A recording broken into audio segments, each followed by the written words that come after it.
before sunrise on a mild summer morning in June 1995.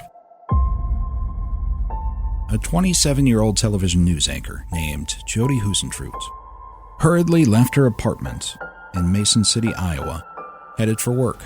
But she never arrived, and her disappearance has never been solved. In 2003, two television news reporters created FindJodi.com, a website dedicated to preserving Jodi's memory and keeping her case alive.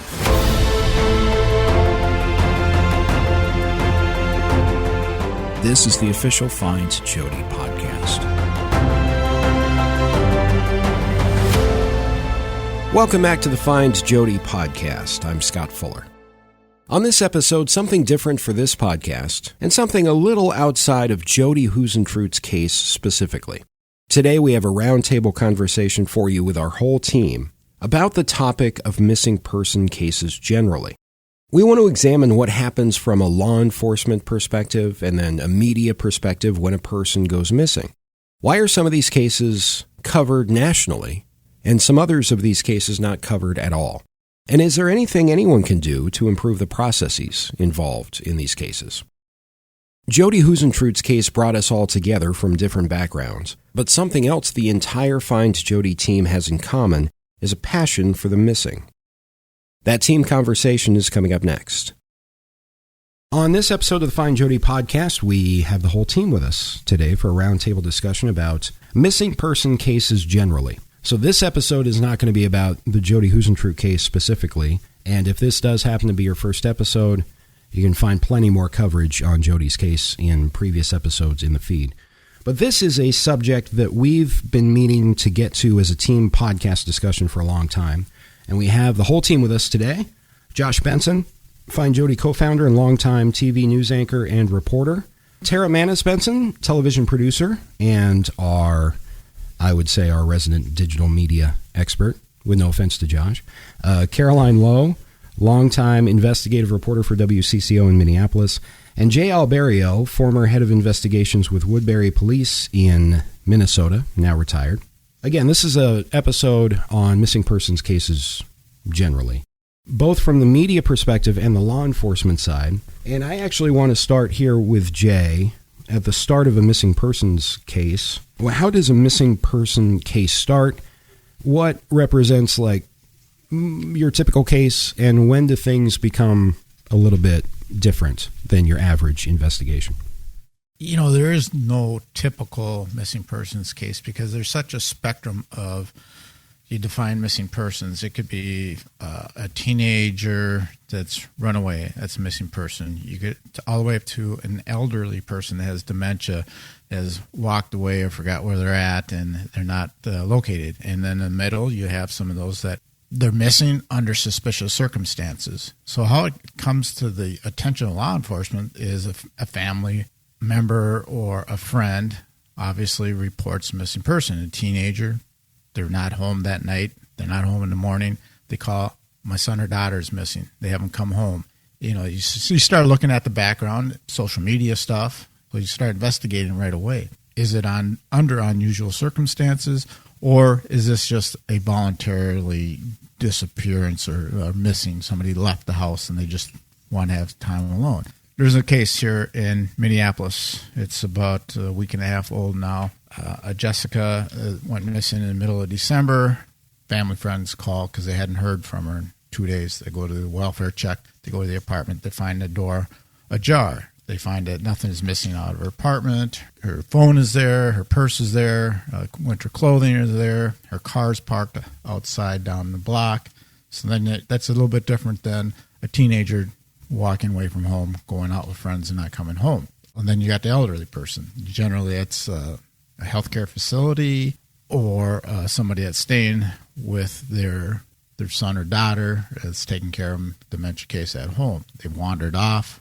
So in some cases, they'll have a car, still access, and they drive, and they just get lost. They don't remember where they're at. So there's a wide spectrum of cases that you got to look at, and you got to look at each case on its own. Is this a voluntarily disappeared person or involuntarily?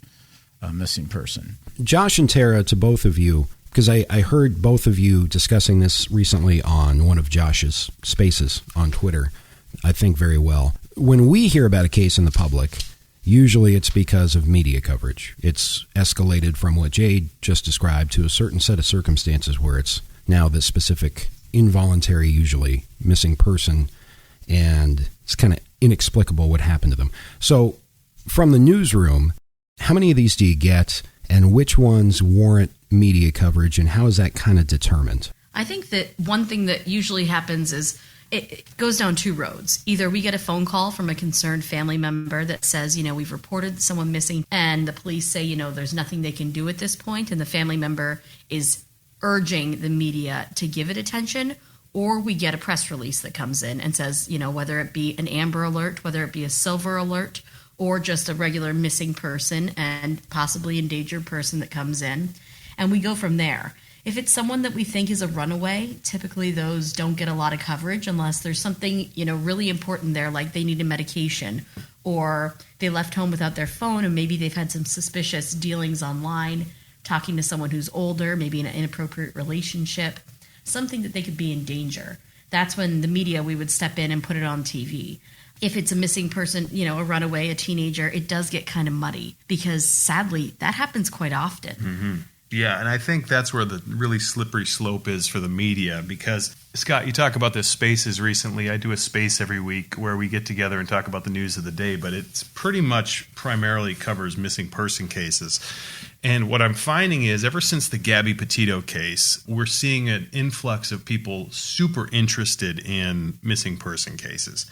And so I've started to follow this community on Twitter, and they're really passionate. They're all over the world, and they're kind of like a cluster of people that just want to dedicate their time to help figure out what happens to missing people. In these cases, though, the question we get a lot is, well, why is one case getting more attention than the other? Because if you look at the Gabby Petito case, here is a young white woman, and she, disappeared for a bit. They found her remains. It appears to be a domestic violence situation.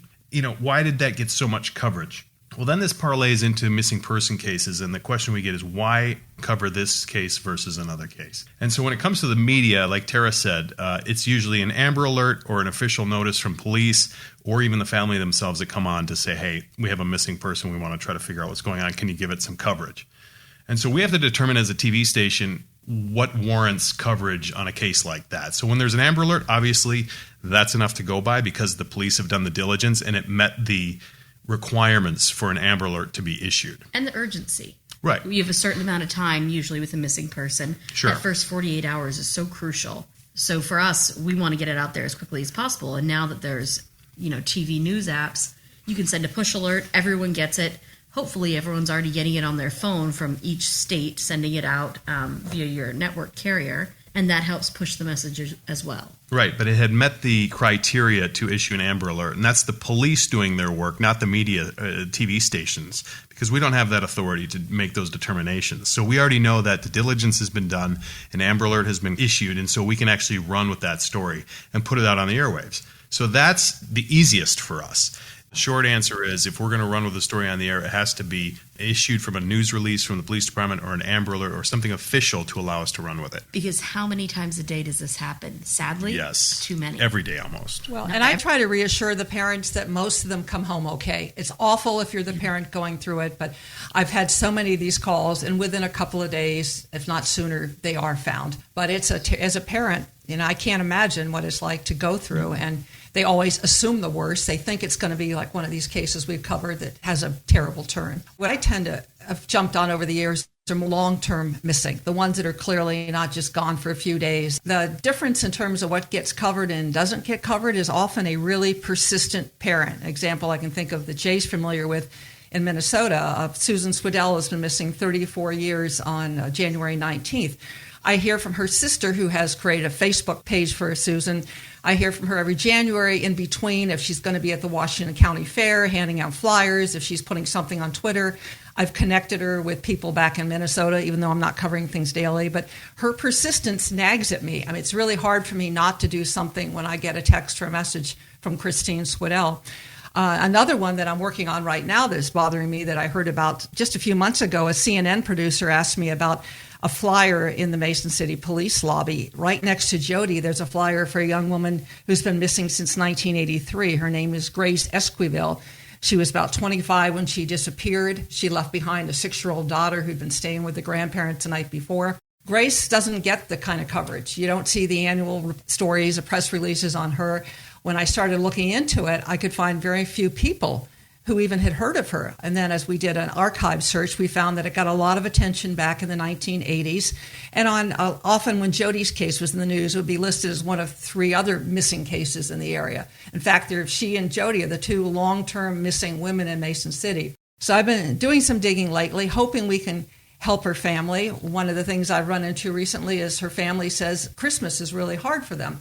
4 days before Christmas is Grace's birthday, so they didn't feel up for talking a few weeks ago. But I know that we have the power to make people aware again. And what if there's somebody right there in Mason City who knows something? So I'm hoping through on this podcast and other ways we can help others. But these are, again, long-term missing persons who clearly didn't just disappear on their own. One thing you said, Caroline, that really stands out to me is the difference when those family members really step in and make it, say, hey, we need to do these things like the anniversary, kind of like we do for Jodi. Mm-hmm. Right. The crusade. Jennifer Kessie out of Orlando, Florida, disappeared January 2006. So it's, pushing 18 years now. And her parents, you'll see them outside Millennium Mall near where her car was found.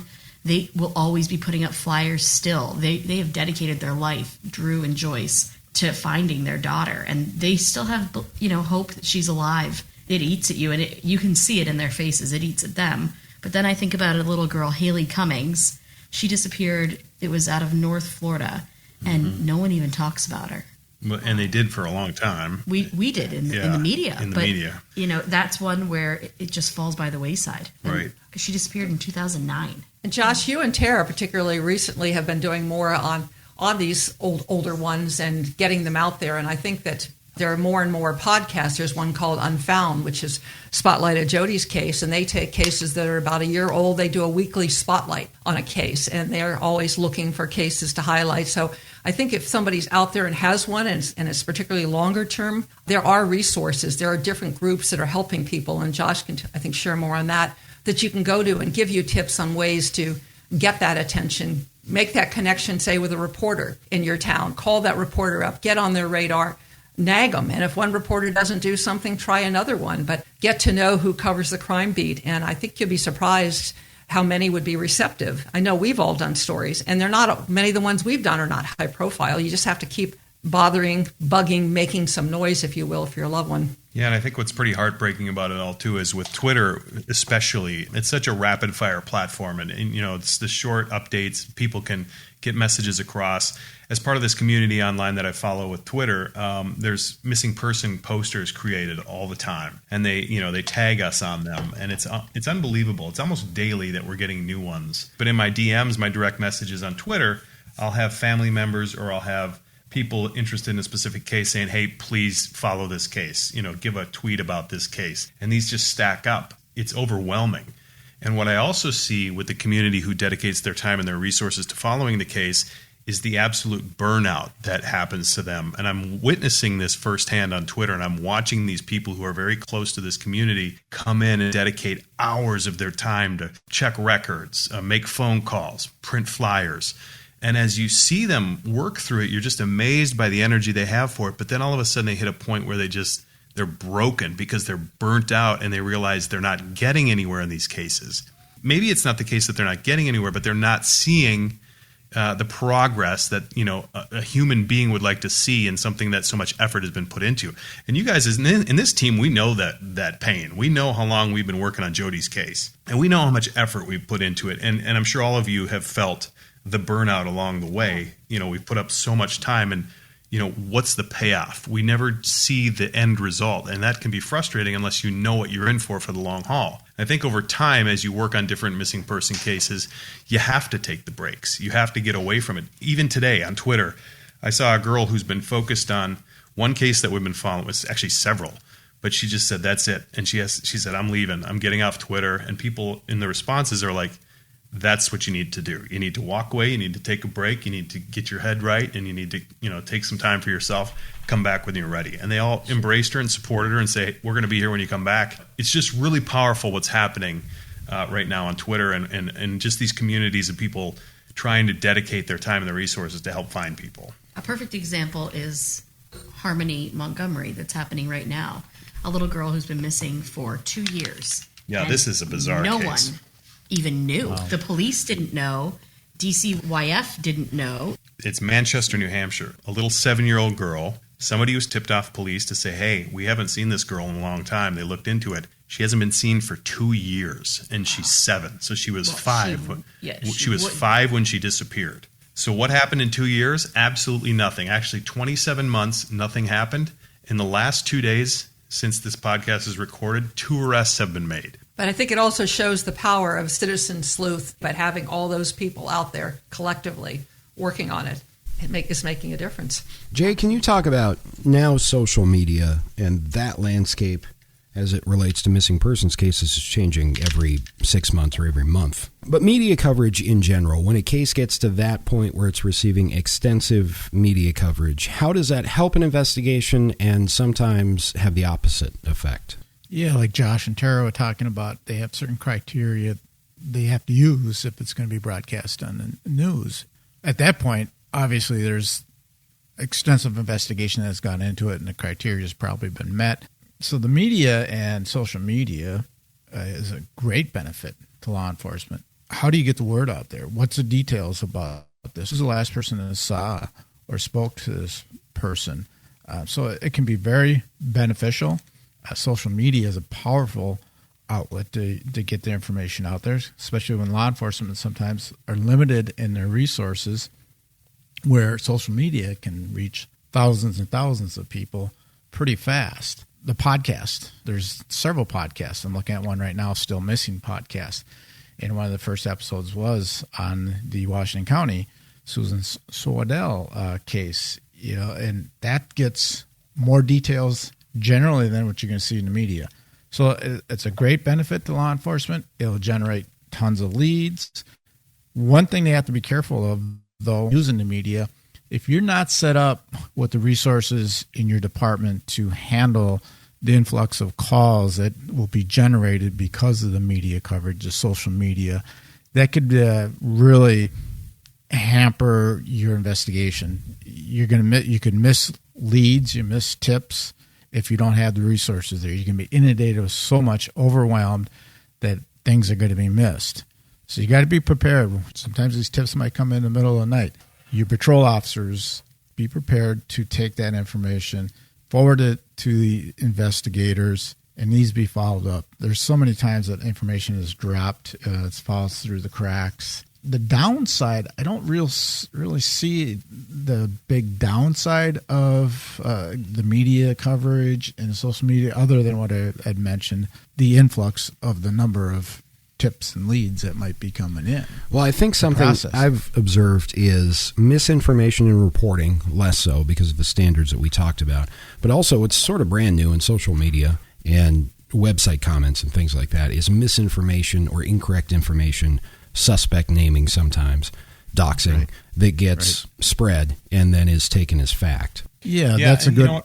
Go ahead, Josh. The one thing I'm seeing a lot of is the frustration from people, especially on Twitter, trying to get the attention of law enforcement to pass an Amber Alert or to get one issued. And, from a law enforcement perspective, they got to meet a certain criteria, as you know. But from state to state, a lot of that changes. Missing person alerts, Amber Alerts, Silver Alerts, whatever type of record they use or alert system they use to get the word out, a certain level of criteria needs to be met. But what's frustrating to a lot of people who are following these cases is that, you may have a missing child for 6-7 months and an Amber Alert has never been issued. Well, what I'm finding now is a lot of people are literally calling the police department, and they're in strength in numbers trying to push it through to get an Amber Alert issued. And in some cases, it's actually working. And a lot of these are smaller town police departments that just, I don't know if they know comparably to a larger city police department, what the standards are or what they have to achieve before they can issue an alert like that. So we're actually seeing some departments actually under pressure putting the word out and then boom, you start to see things happening in the case. So it's pushing the case forward, which is a crazy system because you look at this citizen sleuthing type angle in law enforcement and you see them kind of come together, which you normally wouldn't see too much of in the past. But now it's actually pushing cases forward. So it's very interesting dynamic to see, but it is a very slippery slope because, you can't expect that kind of solution from a citizen side to just say, hey, if we put enough pressure on the police department, things are going to happen, because law enforcement does have a level that they have to meet in order to issue these alerts. And it's methodical. Sure. And as Josh has mentioned, these online communities, I think that they're so powerful and they've done some amazing things. But at the same time, you do get people who get frustrated and want answers so quickly. And so then they start jumping to conclusions, as, we've kind of mentioned. Right. And naming, quote, in their mind, who are suspects, and really going after people. And then attacking the police department, too. But we have to think resources can be low sometimes. Sometimes there's things going on that we don't know about behind the scenes, right, and that we aren't meant to know about. And that's where people need to be patient as well, and let law enforcement do their job. But when a case has been going on for 20 years and nothing's happening, I think you have a right to put a little more pressure. One thing that a person who works a lot with genetic genealogy was telling me to really emphasize that they run into from time to time is a lot of families don't know that they should be try to have their family's DNA and information uploaded to NamUS. And maybe Jay can address that, but why it's really possible. So in the event you do have unidentified remains cross-country, what if it is your loved one and they can't make that match without having that kind of information? Let me go back. I just want to touch base on the Amber Alert. The Department of Justice puts out recommended criteria for law enforcement to follow. And first thing the listeners need to understand that Amber Alert is for children under the 17 years or younger. So it's not for adults. And law enforcement has to believe that an abduction has occurred. They have to also believe that the child's in immediate danger or serious bodily harm or death. And there's got to be enough descriptive information out there about the victim, about the abductor, for law enforcement to issue the Amber Alert. And they also have to, the law enforcement agency that issues the Amber Alert has to have entered the child's information into they call it NCIC, the National Crime Information Center system. So there's a criteria that's recommended that law enforcement has to follow, and Amber Alerts are for children 17 and younger. So it doesn't apply to any adults. And like you've seen them on the billboards as you're traveling the highways, Amber Alert. They give a license plate of a vehicle. They're looking for this vehicle. So they got to have enough information to put it out there. And that's generally then media gets that information also, and they'll cover that pretty widely. Jay, I want to ask you that. What you just said is recommended. So police department from state to state, is it a recommendation or is it a mandatory level they have to meet state to state? Do you know that before they can put out an alert like that? Yeah, it's a little different from state to state, but this is the Department of Justice it's the recommended criteria. And generally, the states are going to follow the recommendations of the Department of Justice. Otherwise, sure, you got to have some pretty good details to put out the Amber Alerts. Because it's like a news story. If we were to go and put everybody's face on the air who called our station, then everybody would expect that if they made a phone call, we would cover their story. And you could be sued constantly. Because Sure. some of these people... You don't know the motivations. Correct. So same with the police Right. department. If it's a recommendation, they're going to follow it. But, if you start issuing Amber Alerts left and right, and it's a runaway, or if it's something that resolves itself, then you lose the strength of the system. Yeah, Right. people are going to Credibility. ignore it. Yep, credibility can come into question also. Jay, did you want to talk at all about familial DNA, technological advancements there? And to Caroline's point, great point, to make sure that a missing person, especially long-term missing person's DNA is uploaded so that if someone is found, they can be identified. Absolutely. The law enforcement, they need to do that. Any long-term cases, or really just you got to get some DNA entered in the database in the event that there's remains that are found years later. There's these cases happen all the time, and you see all the databases, the DNA databases out there, and people are identified through that. So watching the Gabby Petito case, which was one of those couple of cases a year that just engrossed the nation, one of the pieces of feedback I got in my various projects on Gabby's case was her victimology. it's something I want to throw out to everybody, especially on the media side. There is sometimes a criticism of the media, less so now, but definitely in years past, of highlighting certain victims over others, or certain lifestyles, people who go missing who might be involved in risky behavior, less so than what law enforcement way back used to call like a true victim, quote unquote. Police won't talk like that anymore for good reason. But is that something anyone wants to talk about, Josh, Tara, Caroline? Yeah, well, they call it missing white woman syndrome. And it's a situation where, in Gabby Petito's case, it was brought back to the forefront. And, look at Jodi's case. I mean, missing white woman syndrome. I mean, we're focused so heavily on Jodi's case and have for so many years. And we've had that. Our reason's probably different because of the connection. Sure. I mean, the connection began in the fact, we worked in the same market. It was a regional thing. It was a big story for the Midwest. Continues to be. We're all from the Midwest, except for Tara, but we are from that area. Token Canadian. Yeah, exactly. Close enough. We had somewhat of a tie to it. But it is something that, social scientists essentially and media commentators have come to bring to the forefront that this is a syndrome. It can be proven because you're just not seeing other cultures being represented the same way. Whether it be, Native Americans, women of color, and any type, men as well. I mean, sure. One of the sisters of Grace Esquivel, I mentioned, from Latina woman from Mason City, posted about a year ago that, I feel really bad about Jodi, but my sister never got a billboard. We never got this and that. And that just really stayed with me. And I think part of it is that they didn't have a group like us, maybe didn't have somebody that knew that perhaps they could reach out to a local billboard company and ask them if they have a nonprofit rate or do something like that. I think a lot of people don't know there are things they can do. Why the national media picks up on a Jodi story versus something else is I think it's because it has a lot of elements. She was on her way to work. A lot of things like that, the mystery. But I do think it's legitimate criticism. I do think, too, like with Gabby Petito, as Scott mentioned, is that she had documented her entire life online. Right. So there wasn't just one or two pictures that family had sent in. There were video diaries of everything she had done up until the point she disappeared. Mm-hmm. So you could track, this is what she did, August 1st, July 22nd, every single day it was out there. It was easy for the media to do it because it was handed to us. Correct. I mean, there was video, there was her own voice being used.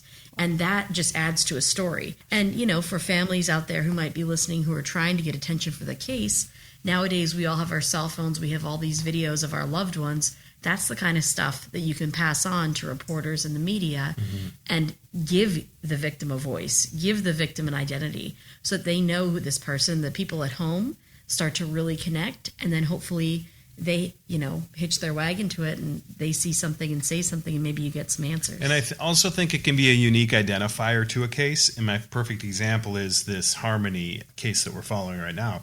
She hasn't been seen in 2 years. I mean, think of another case like that where you haven't heard of a child that's been missing for 2 years and all no of a one sudden knew she was missing. Now all of a sudden it's on the radar everywhere. That's a unique identifier that I think pushed this to the forefront. And even through the coverage of this case, and through others, I've asked myself on Twitter, I actually sat myself down and thought, what cases am I going to focus on? Because there's so many. Because when I do these spaces every day at 1:30 on Twitter, what case am I going to cover? I got 50 I could choose from. And then I was reminded from people, don't forget about Oakley Carlson. She's a 5-year-old who disappeared in Oakville, Washington.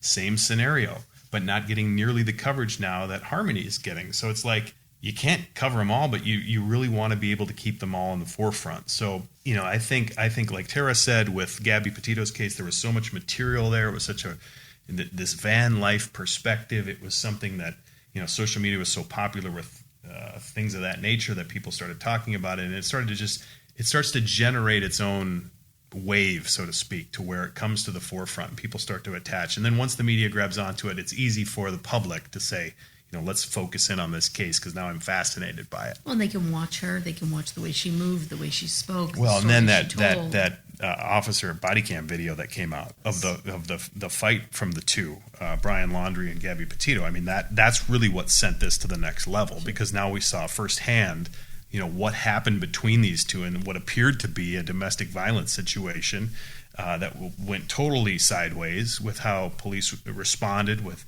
There's an investigation into the police department now. Just when that went over the air and the media covered every angle of that, Well, now that sent this thing to the stratosphere, and now everybody was involved in watching what happens next in that case. I think we also felt we were almost engaged in real time on her journey, from the earlier blogging to then this discovery. It's just like we were along. We were a part of it. We were watching it unfold in real time. And then we just watched it end. But to Tara's point, somebody in the middle of Nebraska has a family member disappear, and they don't have much of a social footprint, or they don't really, have much online, or there's really nothing really known about the family. How do you make a dent in that with the media? How do you make a dent to say, my family member means something and matters too? It's awful for families because everybody should have a level playing field, and it's just not that way. I'd say from my personal experience, if you contact that reporter, you get to know someone locally, and you just stay on it, that you have information, you have good photos. One of the things that Ed Denzel mentions on his Unfound podcast is give facts. Don't give theories, get the facts. Be accessible. Also be accessible if there's a development. But I think you have to be that persistence. And as you said earlier, a lot of people don't have that energy. And maybe if you don't have it, maybe someone from your family can be a spokesperson who will do that for you. But be the persistent, and maybe on a slow day, a reporter might pick up on it when they're looking for news that day. Good point. But don't give up. Right. Reporters newsrooms need content. That could be content for that day. And like Caroline said, be accessible, because sometimes these reporters, their one story may die, and they need to flip the switch and have a story by 4:00, edited, shot on the air. They may call you at 2:00 and say, "Hey, I have to get something on the air. I can actually cover your story today." You don't need your makeup done. You don't need your hair done. Right. Put on a baseball hat and be there for your family. Just get out there. No one cares what you look like. And I think a lot of families, I've dealt with this a lot.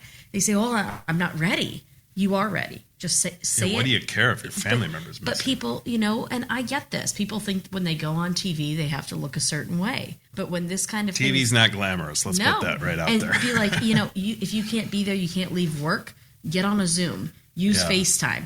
Take that opportunity when the reporter gives it to you to run with it. Right. Because that could be the only time that you get that phone call. And it sounds awful as though it's a commodity, but for the TV business it is. Like, we have to fill a certain length of time to cover the news, and we would love to cover everybody's story. And it's just that this is not going to happen. But you don't know that the next day there's not going to be a major tragedy where, like, Surfside, Florida happens. Then the news coverage for an entire month, a news cycle for an entire month, is dedicated to one story.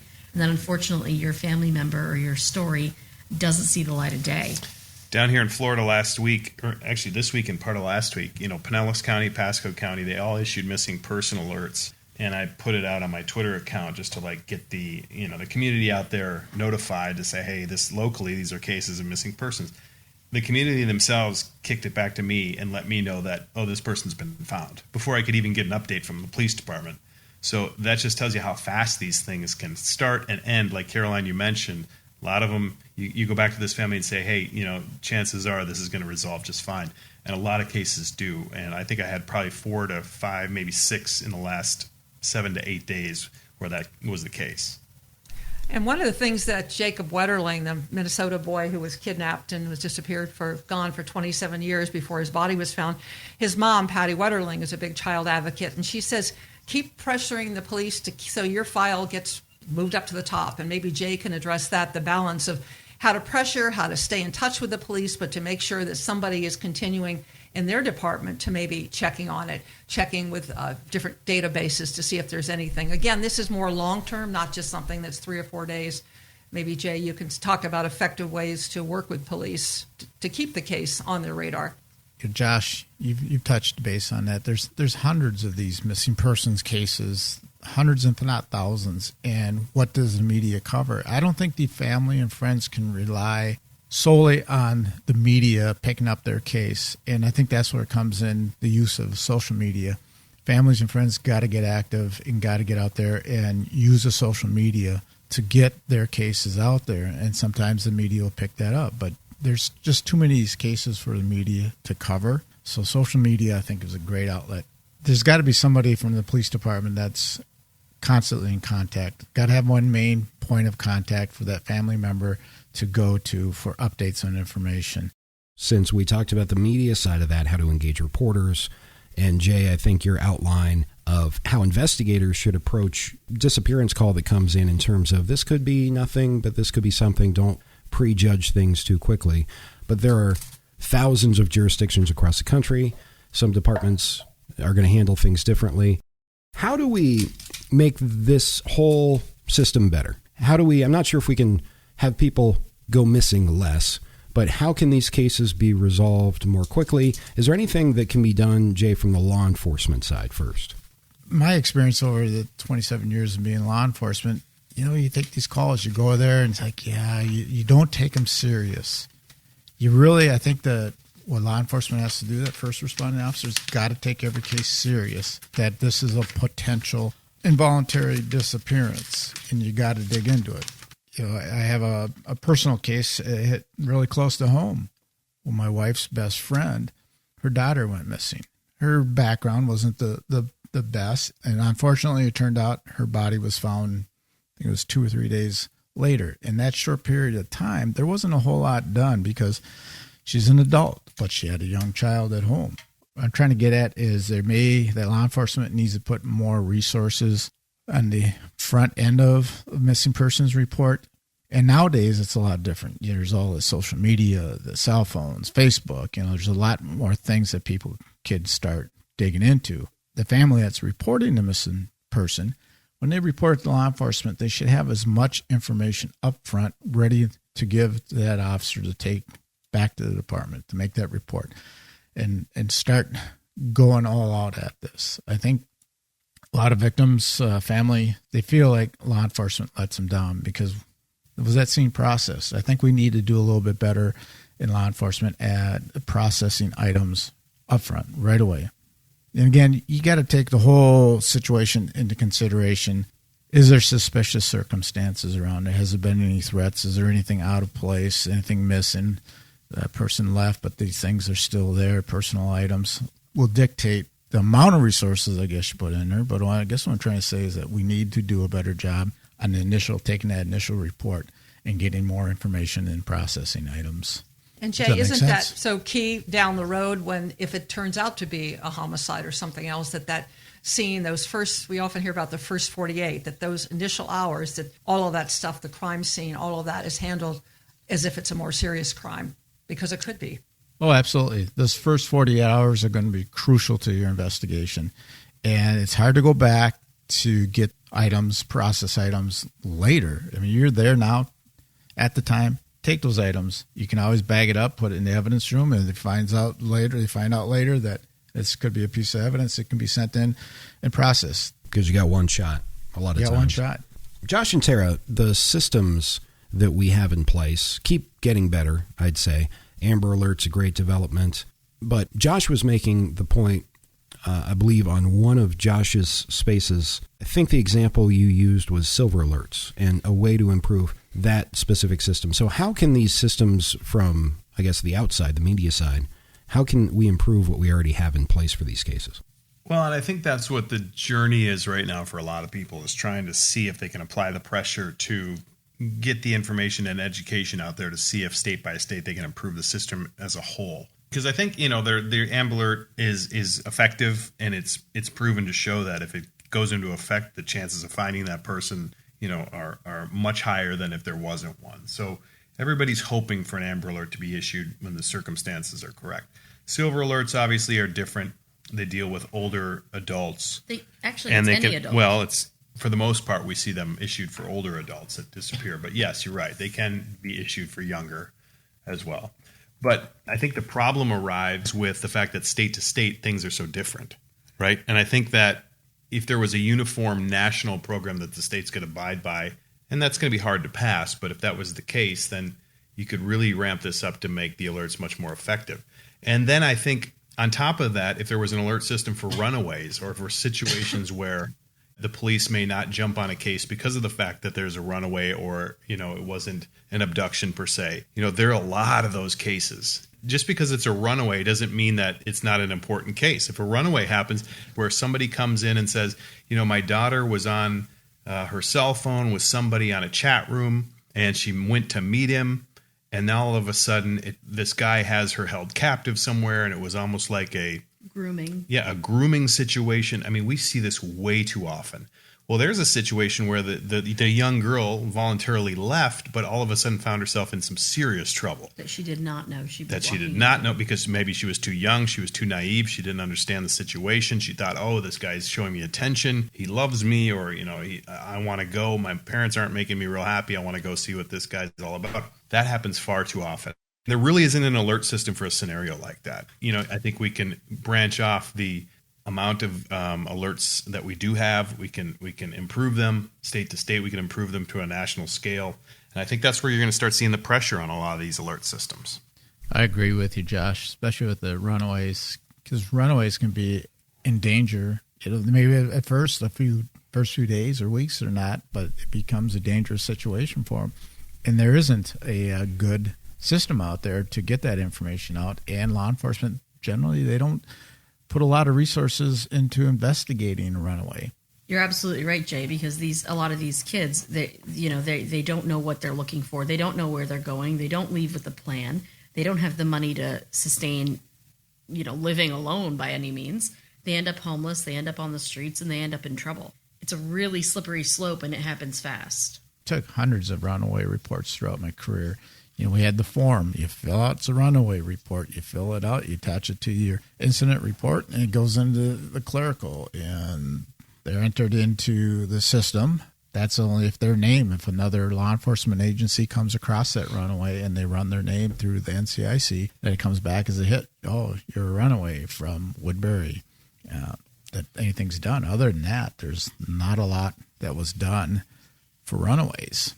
Jay, I had a question for you, and I think this is a big frustration for just citizens in general. After watching a lot of these missing person cases and seeing, the information move slower than it could move, do you notice the communication between agencies across different states to be not as good as it could be? I think police departments and communication has gotten a lot better, but in the past, that has been a big barrier for communication between, multi-agencies, from when a situation starts maybe in Boston and it moves up to Iowa and then it ends in California.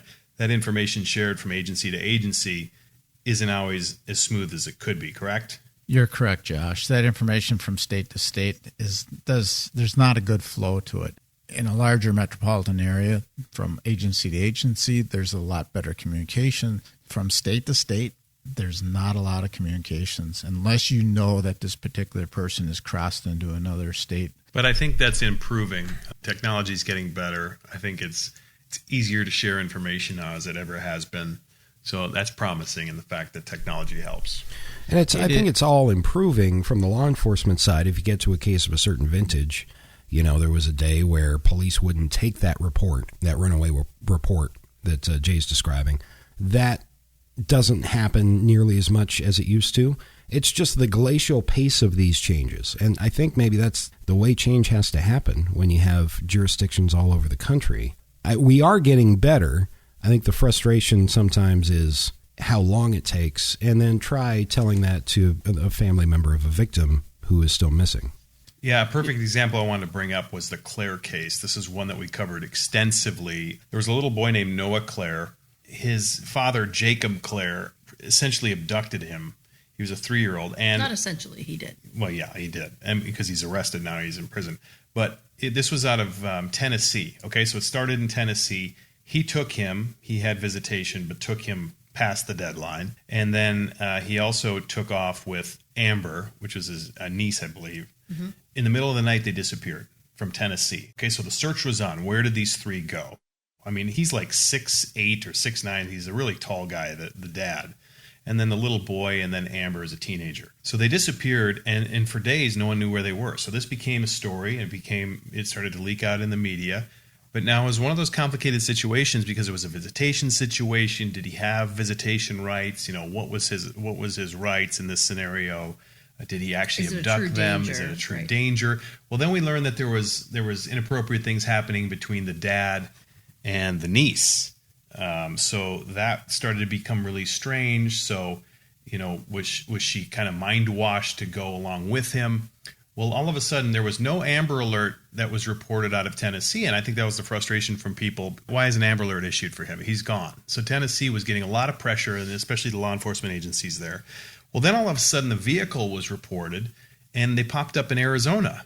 And so a picture came out from Arizona. Now all of a sudden Arizona instantly puts out an Amber Alert. So now Tennessee's talking with Arizona, and they passed through Arizona. And so now this was a huge story in Arizona. So now the Arizona media is picking up on it. Well, then all of a sudden it pops up in California. So it's almost like you're following the path that they're taking.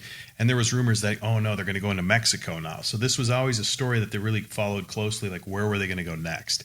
Well, then in California, one mom was sitting at home who had happened to be like paying attention to the news and like paying attention to social media. She looked out her window and she saw this really tall guy walking with a little boy and a teenager, and called it in. And boom, he was arrested. The two were rescued, and this was a very happy ending. But there was a situation where it took 3 different states and multiple agencies trying to communicate with each other. Some states are issuing Amber Alerts, others are not. I think there might have been an Amber Alert out of California at one point. But here's a scenario where so many elements are coming together and the communication isn't the greatest. But the power of social media stepped in. Yes. And that's where she saw And it was story. a see something, say something situation, and it had a happy ending. So that was just one example that's happened literally in the last couple months. In my opinion, if you get an Amber Alert issued in Minnesota and you got information that they're going to be going to Iowa or next state, Iowa should take that Amber Alert, issue it statewide. It should go from state to state. Follow it. And why does one state do it and the other doesn't? I mean, I agree, Josh. The communication has improved going across state, but you still got to have that social media out there. Yeah, I'm just looking now at Facebook of missing persons in Minnesota. There's cases that I'm like, I haven't heard about this. 16-year-old kid out of Wilmer, Minnesota, since October 16th, missing. And you don't see that in the media. If you did, maybe it was a short blurb. What's followed up on that? Maybe the citizens don't need to get the Amber Alert to everyone's phone in the middle of the night, waking them up. But it would be nice if law enforcement agencies were able to get those notifications on a more regular basis so that it's on their radar. And then at least put out a news release to the media at a time that it's going to work. Yeah, whether they put it on TV or not, they're likely to put it on their website, put it on their social media, and then that gets replayed throughout. I'd like to ask Jay a question.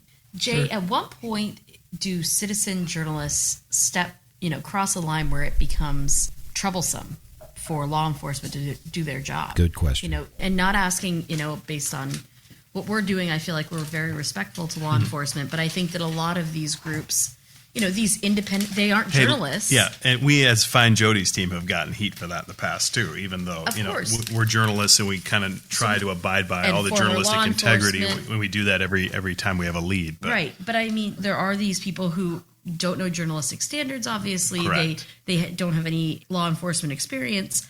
At what point could they be hindering an investigation instead of helping it? Well, I think the hindering the investigation is when you're putting speculation out there. You're not basing the information on factual facts. The information's got to be factual, and I think that's one thing at FindJodi that we've done was we're clearing up information. We're going back to make sure fact checking. Is this information based on true facts? Speculation, that's where it's going to hinder law enforcement. You speculate, so-and-so was involved, but there's nothing to back that statement up. So then you're chasing your tail, trying to go around in circles and figure this out. That's a hindrance to law enforcement. Potentially ruining people's reputations, just throwing names out there. Yeah.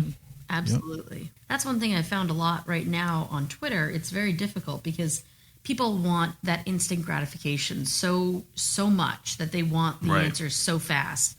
And it, as we know as a team all too well, it can take decades and you might not, unfortunately, have an answer. And a perfect example right now is that Harmony Montgomery story. And it's been 2 days. There's two people have been arrested, and a lot of people on Twitter want to point the finger and say these people are guilty. And they don't look good right now, I'll be honest. It does not look good for them. Well, no. But you don't know the facts. They're innocent yet. They've been arrested, but everything is alleged. And, until we know the facts, you just cannot go with your gut and say, this person's guilty. This person did it. I think we know what happened here. And they're attacking law enforcement. Law enforcement didn't even know she was missing. People start to attack, in a lot of these cases, emotions get heightened.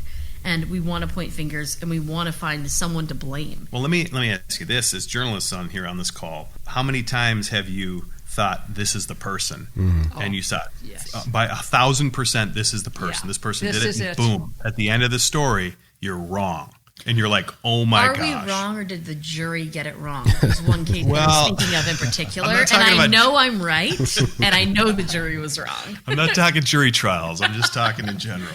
And I'm not making light of it because I have to laugh about it now because there's nothing else to do. Right. And we've had really, really good law enforcement sources give us some really good tips that didn't pan out. It just all seemed to add up, and then it wasn't what it looked like. But to Tara's point, Twitter is an instant medium. Social media is an instant gratification platform just generally. Sure. Law enforcement, meanwhile, with this case that you're mentioning, Josh, police are just now aware of this. They made an arrest, which is pretty quick. And now they have to build a prosecutable case against these two, along with the DA, against these two individuals if they want to bring them to trial. That's going to take some time. That doesn't jive well with the instant gratification of social media. Sometimes with these arrests, they are able to bring them in on an outstanding warrant or something else, just get them in. And it turns out they may have them on that. They don't look good, but they don't have what it's going to take to get them in connection, say, with the child. So you have to keep a close look at what they actually have. That lesser charge will bring them in, and then they can, question them under oath, and it can lead to other things and hopefully get some answers, and some justice for And it may eliminate them. They may not be connected as bad as they look. Caroline, you had that case with Jacob Wetterling, right? Everybody thought it was one Yes. suspect, one person, and it totally turned the table, right? It has stayed with me for years because I stood at the end of the driveway when the FBI and local law enforcement dug up the neighbor of Jacob Wetterling's property for 2 days. I thought, for them to be able to get a search warrant, and Jake can address this, to convince a judge, this wasn't the first time they'd had warrants, to go in there. I said, it has to be this guy. And for years, it pointed at the guy who later on turned out to had nothing to do with Jacob. That's it was wild. Somebody else, yeah. But he was convicted in the media, and in the sense that the law enforcement, we could say they're on his property. And it's a reminder. Most of the time, the persons you hear in the news turns out to be the one, but this was a good reminder that's not always the case, and to keep an open mind. That was decades ago, Caroline, and before social media. So think of how that's ramped up now. It's that instant gratification. Guilty by social media now is so rampant. Watching, say, the Gabby Petito case all summer long, everybody is jumping to conclusions, and sometimes those conclusions are right, sometimes they're not, but we don't know what law enforcement knows. What is the harm in just waiting? Because that investigation was progressing pretty nicely. There was a case I was following, Suzanne Morphew in Colorado, who went missing. Her husband since been charged. That whole thing, and now into a prosecution, was wrapped up in a year. And a year's a long time, but in a murder case, a year is kind of to be expected. The Petito case is a strong one. I mean, there's a situation where, people from the outside looking in say, this is clear cut. This is obvious what happened. We see the video. We see what happened. We can take a look at it. We can solve it for ourselves. But we really don't have the facts. And the FBI has more information than we'll all know. And when the FBI is ready, they're going to come out with it. Maybe they'll come out with a news conference and say, this is what we know. I mean, right now, look, the boyfriend, or fiance rather, he killed himself. He had a notebook with him at the time. He shot himself in the Carlton Reserve, and this was after her body was found. So a lot of people are connecting the dots, saying he was the one who did it. And is there a suicide note in the notebook? We don't know what's in the notebook. We don't know where the gun is. We don't know what the FBI knows. And while everybody wants to have this solved and buttoned up, and I'm sure the family wants this resolved because they're sitting there with no answers. Mm-hmm. Gabby's gone. Another family lost their son. It's a mess. It's a no-win situation. It's a no-win situation. But yet the FBI is going to take their time, and we have studied this over and over and over again. The FBI is going to take as long as it takes for them to build the case and figure out what happened. And then only then we'll know by a news conference what happened, if we can get some closure. And our team several months ago made the very difficult decision to turn off our comments on a lot of our web posts because we saw an increased trend of people throwing names out there, speculating, putting things together, and really very, very harmful stuff towards some people we know. Good reason to believe had nothing to do with Jodi's abduction, but that didn't stop a lot of people. And so I think that's the real danger of having sort of a wide open, wild, wild west of social media.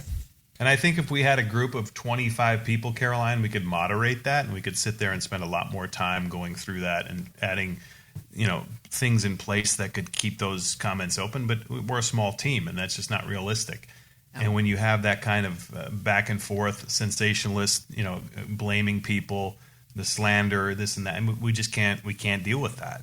And even at the same time, we obviously want people to come to us if they have information. So we are still very accessible. We don't want to miss something, and that's part of why we took our time doing that. But we're hoping still that somebody will come forward with the accurate information we need to help get answers.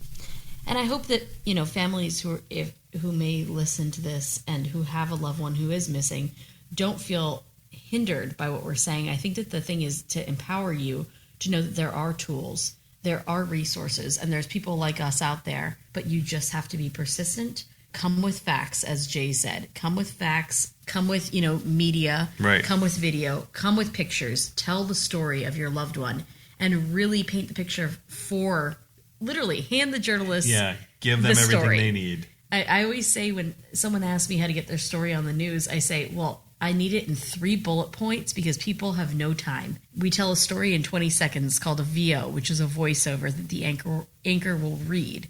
In that 20 seconds, we pack a lot of information. Yeah. So if you come with, 3 big bullet points, not too big, but 3 bullet points, and then attach a video and give me that victim's voice, attach some pictures, and then tell us, why we should care.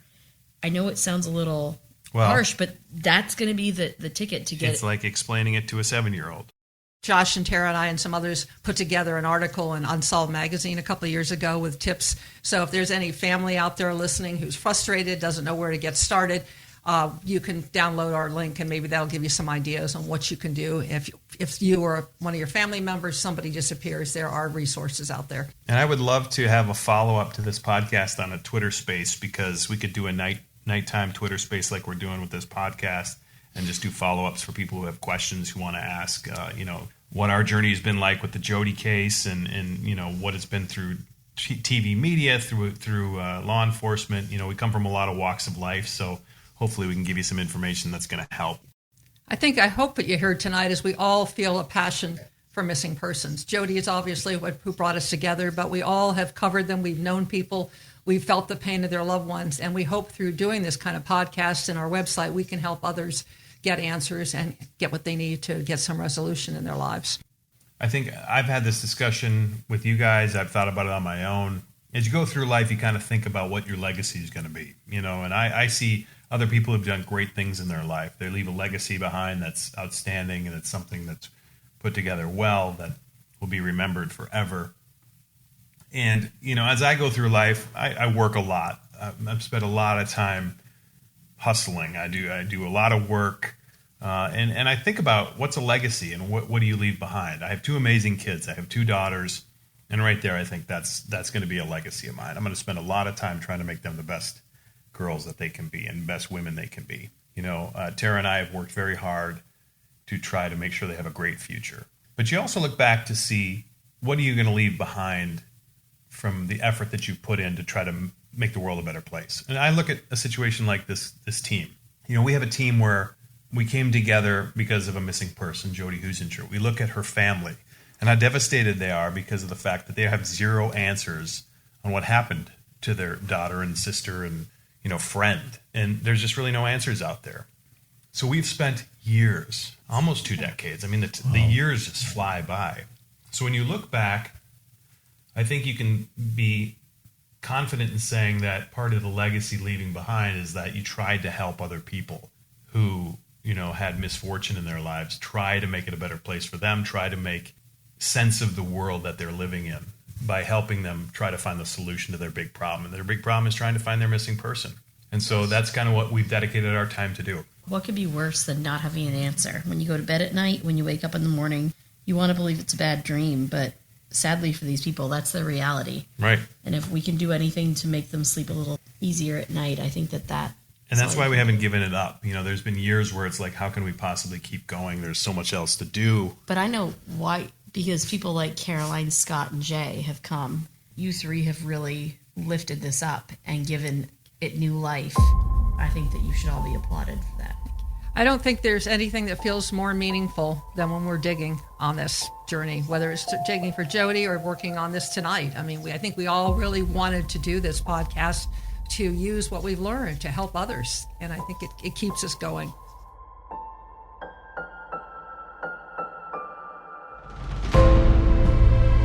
FindJodi is a nonprofit run by volunteers with a mission of keeping Jodi's unsolved case in the spotlight. Anyone with information about Jodi's case can reach out to the Mason City Police Department. Information can also be provided to the Iowa Department of Criminal Investigations. You can also contact FindJodi anonymously if you prefer. Don't sit in silence. The time to talk is now. For the entire FindJodi team, I'm Scott Fuller. Thank you for listening.